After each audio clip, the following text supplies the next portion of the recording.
The interesting part is, who was he, or who is he, I should say?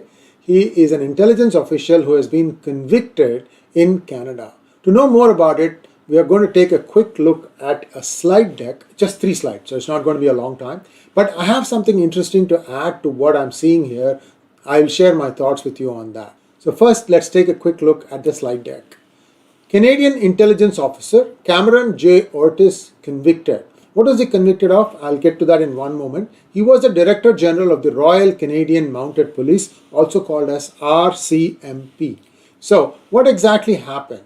A senior Canadian intelligence official, he was found guilty of breaching country's secrets law, and he's also alleged to have endangered the Five Eyes security network, that is the intelligence sharing between 5 countries. You know which 5 countries they are. I don't want to tell you again. So these are some of the things that he has been convicted of. So convicted means he has been found guilty. So what happened?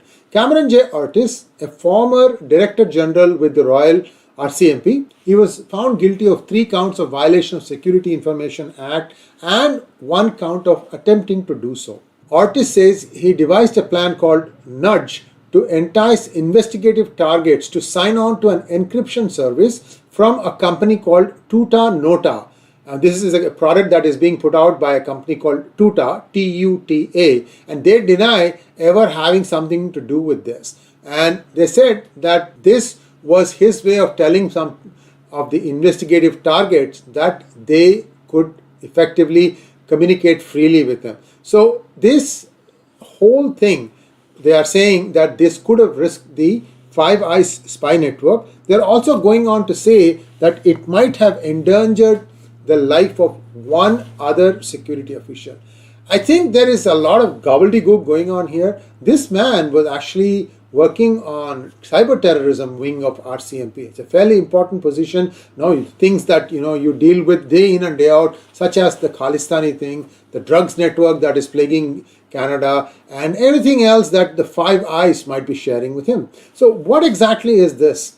Nobody in the company seems to know what Operation Nudge is. Nobody wants to say that they have also signed on to this. So what would the investigative targets gain by signing on to this? There must have been clearly a quid pro quo. Something like, okay, you sign here, then I think I might be able to track you closely as to what you're doing. But then you have to induce them with something that is compelling for the investigative target. Let's say somebody like Niger. Let's say he was working for the Canadian intelligence, right? That's what his son said. So if that was the case, then clearly they would have been encouraged to share some information. They might be told, okay, this is a very safe software and that this is secure. If you send it through this, nobody else will know except me, and that way you can share information.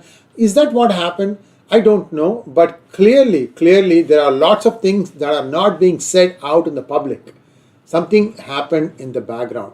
Now, think of it like this. Supposing I want to talk to one of my viewers in a very secure manner, then I don't want to use WhatsApp, which I think the key for that might be shared with some government agency, so that that means that I will be exposed. I might want to use a new software, totally new software, and use that to communicate with them and say that, look, this is very safe, I've tested it, this is 4 layers of security, this, that, all the things that we can say, triple DES and 3DES, or AES 256. You can use this jumble of jargon to try and impress the other person. I mean, the person will say, okay, if this guy says it's safe, it is safe.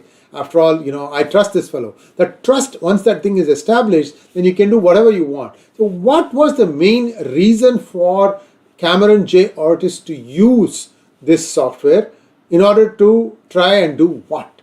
This is not answered, and we don't know what exactly happened, but clearly you are seeing a lot of information coming back and forth here. We are having this.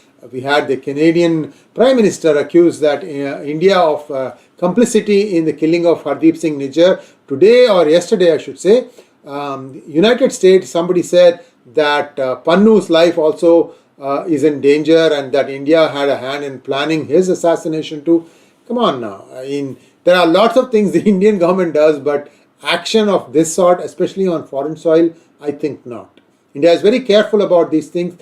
I have a strong suspicion that these are all like somehow they are trying to place some information in the media and trying to see if they can have something from India in exchange for something else. These are all negotiations going on at various levels. I'm wondering if it's something like a negotiating tactic and they are trying to wait and see if India will blink. I have no clue what happened, but if there's anything that I can find, I will be happy to share with you. Thanks for watching. Please like, share and subscribe to our channel. Don't forget to click on the bell button for notifications. Namaskar.